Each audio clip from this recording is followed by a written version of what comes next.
C'est une nuit froide et pluvieuse à Paris. Marie Dubois est en pleine garde de nuit à l'hôpital Saint-Louis. L'horloge de la réception indique 2h37 lorsqu'elle entend un bruit provenant de l'entrée des urgences.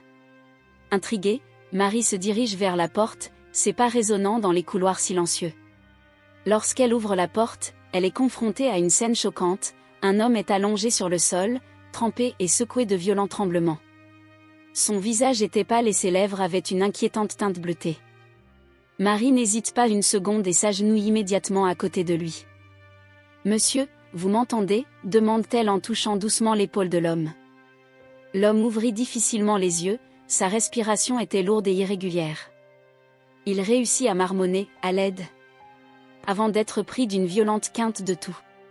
Marie cria à l'aide et 2 infirmières apparurent rapidement. « Il faut l'emmener à l'intérieur immédiatement » ordonne-t-elle.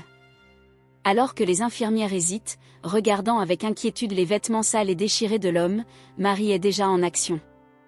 Elle commence à soulever le patient en jetant un regard sévère à ses collègues. « Vous restez là où vous m'aidez à sauver une vie ?» À contre-séhur, les infirmières ont finalement aidé à mettre l'homme sur un brancard. Marie remarque les regards désapprobateurs qu'elles s'échangent, mais choisit de les ignorer. Sa priorité est le patient. « Quel est votre nom ?» demande doucement Marie en poussant le brancard dans la salle d'examen. « Jean » répond l'homme entre 2 respirations difficiles. « Très bien, Jean. On va s'occuper de toi, d'accord ? Je m'appelle Marie et je te promets de faire tout ce qui est en mon pouvoir pour t'aider. » Alors que Marie commence à examiner Jean, l'un des médecins de garde entre dans la pièce. Le docteur Leblanc est connu pour son efficacité, mais aussi pour son manque d'empathie. « Que avons-nous là, infirmière Dubois ?» demande-t-il en jetant à peine un coup d'œil au patient. Un homme d'environ 50 ans, présentant des symptômes de pneumonie sévère et des signes évidents de malnutrition, rapporte rapidement Marie. Sa température est de 39,5 degrés Celsius, sa fréquence respiratoire de 28 par minute, sa saturation en oxygène de 88%. Le docteur Leblanc regarde enfin Jean, et Marie peut lire le malaise dans ses yeux. HM, oui. Eh bien, administrez-lui des antibiotiques à large spectre et de l'oxygène. Nous le garderons en observation pour la nuit. Docteur, intervient Marie, j'aimerais être chargée de ses soins, si possible. Le médecin hausse un sourcil. Infirmière Dubois, nous avons d'autres patients qui demandent de l'attention. Je ne pense pas qu'il soit judicieux de consacrer des ressources supplémentaires, eh bien, vous comprenez. Marie sent une vague d'indignation monter en elle. Avec tout le respect que je vous dois, docteur, chaque vie qui entre dans cet hôpital mérite nos meilleurs efforts. J'assume personnellement la responsabilité de Monsieur Jean. Le docteur Leblanc haussa les épaules. Comme vous le souhaitez. Mais ne néglige pas tes autres responsabilités. Sur ce, il quitta la pièce, laissant Marie seule avec Jean. Elle se tourna vers le patient qui la regardait avec des yeux reconnaissants et confus. « Pourquoi m'aidez-vous » demande-t-il d'une voix rauque. Marie sourit doucement en préparant le matériel d'oxygène. « Parce que c'est ce que nous faisons ici, Monsieur Jean. Nous nous occupons des gens, sans exception. » Dans les heures qui ont suivi, Marie a travaillé sans relâche. Elle administre les médicaments prescrits, surveille les signes vitaux de Jean et veille à ce qu'il soit le plus à l'aise possible. Même à la fin de sa garde, elle est restée, déterminée à voir une amélioration chez son patient. Alors que le soleil commence à se lever sur Paris, Jean s'endort enfin d'un sommeil plus paisible. Marie observe son visage, désormais plus détendu, et ressent un mélange d'épuisement et de satisfaction. Elle sait que la route est encore longue, mais elle est déterminée à voir Jean se rétablir, quoi qu'en pensent ses collègues. À ce moment-là, en regardant la ville s'éveiller par la fenêtre de l'hôpital, Marie a réaffirmé son engagement envers sa profession. Elle était là pour soigner, guérir, faire la différence. Et c'est exactement ce qu'elle va faire, un patient à la fois, en commençant par Jean. Les jours se sont transformés en semaines, et Marie a tenu sa promesse de s'occuper personnellement de Jean. Chaque matin, avant de prendre son service, elle passe dans sa chambre pour vérifier ses progrès et s'assurer qu'il est à l'aise. « Bonjour, Monsieur Jean », dit Marie en ouvrant les rideaux pour laisser entrer la lumière du soleil. « Comment vous sentez-vous aujourd'hui » Jean, qui ne répondait d'abord que par des grognements ou des hochements de tête, s'ouvre peu à peu. Mieux, mademoiselle. Marie. Merci à vous. Le dévouement de Marie ne passe pas inaperçu auprès des autres membres du personnel de l'hôpital. Un jour, alors qu'elle change la perfusion de Jean, elle entend des rires provenant du couloir. En quittant la chambre, elle tombe sur 2 infirmières qui chuchotent. Voilà notre Sainte Marie qui s'occupe de votre projet de charité, commente l'une d'elles d'un ton sarcastique. Marie prend une grande inspiration avant de répondre, ce n'est pas un projet, c'est un patient. Ce n'est pas un projet, c'est un patient. Comme tous les autres dont nous avons juré de nous occuper. Les infirmières se sont éloignées, mais Marie savait que les commentaires allaient continuer. Même certains médecins ont exprimé leur désapprobation. Infirmière Dubois, lui dit un jour le docteur Leblanc, je comprends votre compassion, mais ne pensez-vous pas que vous gaspillez les ressources de l'hôpital ? Cet homme va probablement retourner dans la rue dès qu'il sortira de l'hôpital. Marie croise le regard du médecin. Avec tout le respect que je vous dois, docteur, notre mission est de soigner. Ce qui se passe après ne diminue en rien l'importance de ce que nous faisons ici. Malgré les critiques, Marie est restée ferme dans sa décision. Et ses efforts commencent à porter leurs fruits. Chaque jour, Jean reprend des forces. Sa toux diminue, sa couleur s'améliore et il commence à manger correctement. Pendant ces semaines, Marie et Jean ont développé une amitié particulière. Aux heures calmes de la nuit, quand l'hôpital est endormi, ils discutent. Au début, Jean parle peu, mais peu à peu, des fragments de son histoire commencent à émerger. Tu sais, mademoiselle. Marie, dit Jean un soir en regardant par la fenêtre, je n'ai pas toujours été comme ça. Marie, qui ajustait son oreiller, s'est arrêtée pour écouter. Il fut un temps où j'avais une vie très différente. Une maison, un travail, une famille. La voix de Jean tremble légèrement et Marie lui pose doucement la main sur l'épaule pour l'encourager à continuer. Que s'est-il passé, monsieur Jean ? Il soupire profondément. La vie, mademoiselle. Marie. La vie est passée par là. De mauvaises décisions, de la malchance, et avant que je m'en rende compte, j'ai tout perdu. Marie a hoché la tête en signe de compréhension. Mais vous êtes là maintenant, monsieur Jean. Et vous devenez plus fort chaque jour. Jean sourit faiblement. Merci à vous, mademoiselle. Marie. Tu me rappelles qu'il y a encore du bon dans le monde. Ces conversations nocturnes sont devenues un rituel pour tous les deux. Jean se confie davantage sur son passé, carrière dans la finance, voyage à travers le monde, dîner dans des restaurants étoilés. Marie l'écoute attentivement, imaginant la vie que Jean a laissée derrière lui. Au fur et à mesure que la santé de Jean s'améliore, Marie remarque des changements subtils dans son comportement. Il s'assoit plus droit, parle plus clairement et ses yeux brillent d'une lueur de détermination. Un soir, alors que Marie vérifie ses signes vitaux, Jean lui prend doucement la main. Mademoiselle. Marie, vous m'avez sauvée. Pas seulement ma santé, mais quelque chose de plus. Tu m'as rappelé qui j'étais. Marie sent les larmes lui monter aux yeux. Monsieur Jean, vous vous êtes sauvé tout seul. Je n'étais là que pour vous aider. À ce moment-là, en regardant Jean, Marie a vu plus qu'un patient guéri. Elle a vu un homme redécouvert, avec une étincelle d'espoir dans les yeux. Et il savait, sans l'ombre d'un doute, que chaque minute perdue en valait la peine. Le jour de la sortie de Jean arrive enfin. Marie entre dans sa chambre le matin, avec une pile de papier et un sourire chaleureux. Bonjour, monsieur Jean. Aujourd'hui, c'est le grand jour, annonce-t-elle joyeusement. Jean est assis sur le bord du lit, déjà habillé avec les vêtements que l'hôpital lui a fournis pour remplacer ses haillons d'origine. Il lui sourit, mais Marie remarque une tension dans ses yeux qui n'existait pas les jours précédents.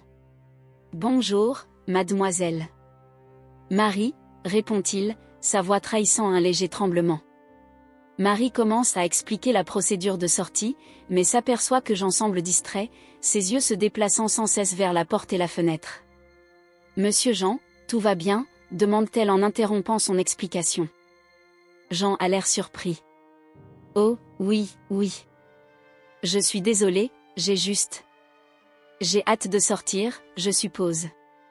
Marie acquiesce, mais ne peut s'empêcher de remarquer que les mains de Jean tremblent légèrement lorsqu'il signe les formulaires de sortie. N'oubliez pas, monsieur Jean, que vous devez encore prendre des antibiotiques pendant une semaine, indique Marie en lui tendant un sachet de médicaments. Et s'il vous plaît, essayez de rester au chaud et de bien vous nourrir. Jean ramasse le sac, ses yeux se remplissent de larmes. Mademoiselle Marie, je ne vous remercierai jamais assez pour tout ce que vous avez fait pour moi. Marie sent une boule se former dans sa gorge.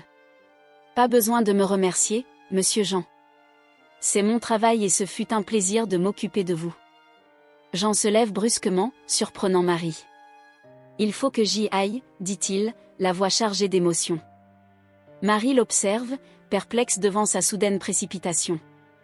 Monsieur Jean, vous êtes sûr que ça va, vous savez où vous allez ? Jean hésite un instant, la main sur la poignée de la porte. Je vais faire demi-tour, mademoiselle. Marie. Ne t'inquiète pas pour moi. Avant que Marie ne puisse dire quoi que ce soit d'autre, Jean la surprend en la serrant rapidement dans ses bras. Il lui a chuchoté à l'oreille, « Merci pour tout. » Et puis, aussi vite que l'étreinte a commencé, elle s'est terminée. Jean se retourne et sort de la chambre, laissant Marie stupéfaite. Marie le suivit dans le hall de l'hôpital, le regardant passer les portes vitrées et disparaître dans la rue parisienne animée. Elle est restée là quelques minutes, un mélange d'émotions tourbillonnant dans sa poitrine. D'un côté, il y avait un sentiment de plénitude. Jean était arrivé aux portes de l'hôpital au bord de la mort, et maintenant elle repartait seule, en bonne santé et plus forte. C'est pour cela qu'elle est devenue infirmière, pour améliorer la vie des gens. Mais d'un autre côté, une inquiétude tenace s'installe dans son cœur. Où ira Jean ? A-t-il un endroit où loger ? Pourrait-il rester en bonne santé dans les rues de Paris ? Il va s'en sortir, dit une voix derrière elle. Marie se tourne vers le docteur Leblanc. Vous avez fait plus pour lui que la plupart des gens ne l'auraient fait, infirmière Dubois. Marie acquiesce, reconnaissante du rare moment d'approbation du médecin. J'espère juste que c'était suffisant. Alors qu'elle retourne à ses tâches de la journée, Marie ne peut s'empêcher de penser à Jean. Sa nervosité et sa hâte de partir l'intriguent. Pendant un bref instant, elle se demanda si l'histoire de Jean n'était pas plus complexe que ce qu'il avait raconté. Mais elle écarte rapidement ses pensées, attribuant son comportement à l'anxiété naturelle d'un sans-abri qui retrouve les incertitudes de la vie dans la rue. Ce soir-là, en quittant l'hôpital, Marie s'arrête un instant pour regarder la ville illuminée. Quelque part, il y avait Jean, confronté à un avenir incertain. Elle espérait sincèrement que ses soins et sa compassion avaient fait plus que guérir son corps, qu'ils avaient en quelque sorte allumé une étincelle d'espoir en lui, une raison d'aller de l'avant et peut-être, un jour, de reconstruire la vie qu'il avait perdue. Avec un soupir, Marie commence à rentrer chez elle, emportant avec elle la satisfaction d'un travail bien fait et l'éternelle inquiétude d'une infirmière dévouée. Il est presque minuit lorsque Marie monte enfin les escaliers escarpés qui mènent à son petit appartement de Montmartre. Ses pieds étaient douloureux après une double journée de travail à l'hôpital, et tout ce qu'elle voulait, c'était un bain chaud et son lit. Alors qu'elle tourne le coin de sa rue, Marie s'arrête brusquement. Une limousine noire et rutilante était garée devant son immeuble, un véhicule qui ne semblait pas du tout à sa place dans cette rue étroite et modeste.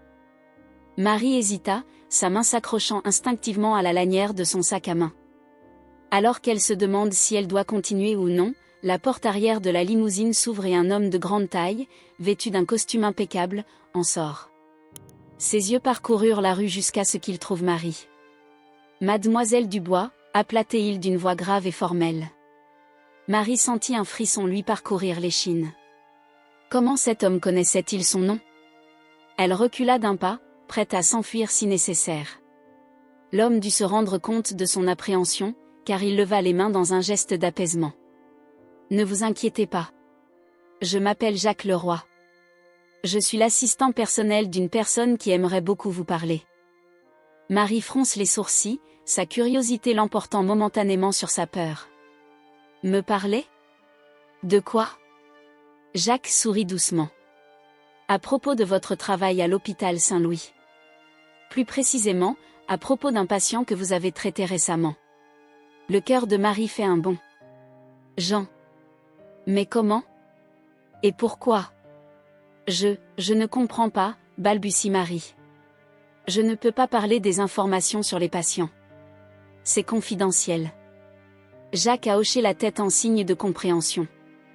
Je comprends parfaitement, mademoiselle. Mais je peux vous assurer que nous ne sommes pas ici pour violer une quelconque confidentialité. En fait, c'est le patient lui-même qui veut vous parler. Marie regarde la limousine, l'esprit en ébullition. Une partie d'elle voulait simplement rentrer dans son immeuble et oublier cette situation étrange. Mais une autre partie, celle qui l'a poussée à devenir infirmière, était intriguée et inquiète. Et si Jean avait besoin d'aide? Je peux prouver mon identité si vous le souhaitez, propose Jacques, conscient de l'hésitation de la jeune femme. Il sort un portefeuille de la poche intérieure de sa veste et tend une carte de visite à Marie.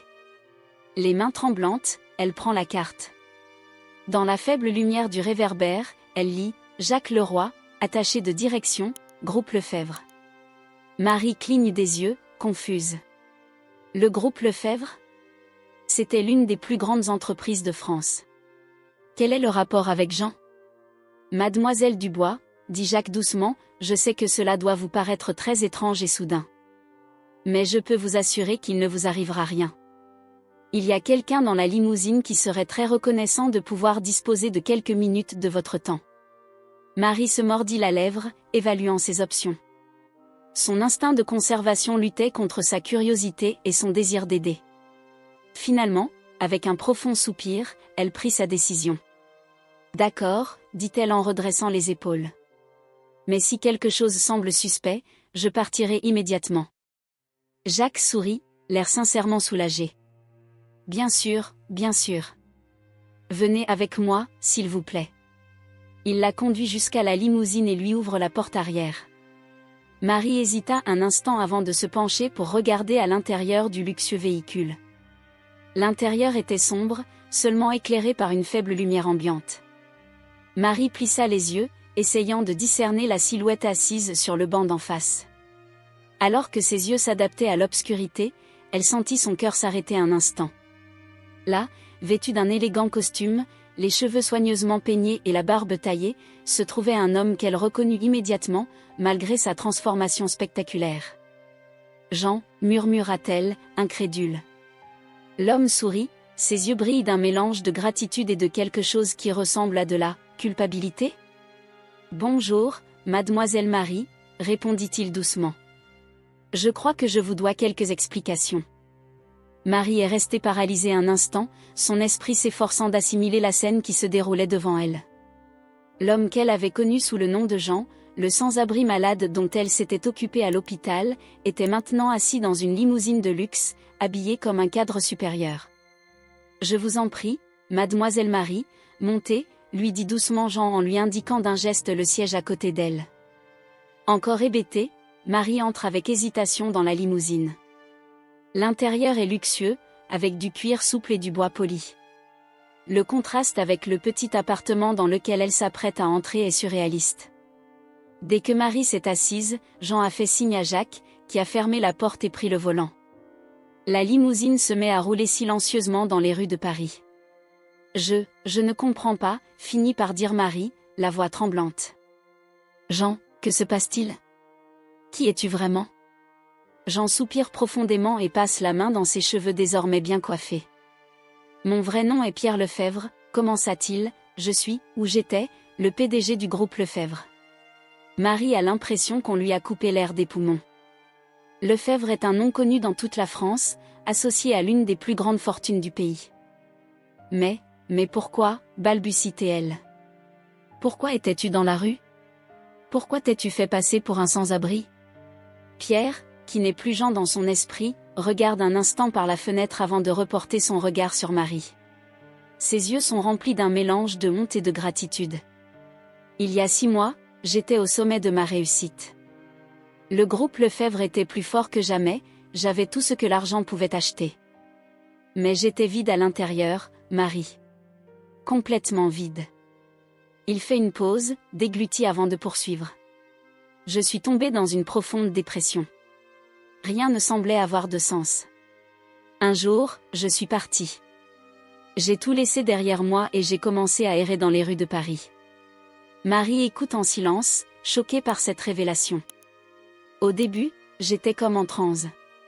Je mangeais à peine, je dormais à peine. C'est comme ça que je suis tombée malade. Et puis, dit-il en regardant Marie dans les yeux, je t'ai rencontrée. Marie sent ses joues rougir sous le regard intense de Pierre. Votre compassion, votre dévouement, vous vous êtes occupé de moi non pas parce que j'étais riche ou importante, mais simplement parce que j'étais un être humain qui avait besoin d'aide. Vous m'avez rappelé ce qui compte vraiment dans la vie. Pierre tend la main et prend doucement celle de Marie. Tu m'as sauvée, Marie. Pas seulement physiquement, mais tu m'as rendu mon humanité. Marie reste sans voix. La situation semble trop surréaliste pour être vraie. Mais pourquoi avez-vous quitté l'hôpital si brusquement, demanda-t-elle finalement. Pierre sourit timidement. J'ai compris qu'il était temps de reprendre ma vie en main. Mais je ne pouvais pas me contenter de révéler qui j'étais. J'avais besoin de temps pour me ressaisir, pour reprendre le contrôle de mon entreprise, pour trouver le moyen de vous remercier correctement. La limousine s'arrête doucement. Marie regarde par la fenêtre et réalise qu'ils sont de retour à son appartement. Marie, dit Pierre, la voix sérieuse, j'ai une proposition à te faire.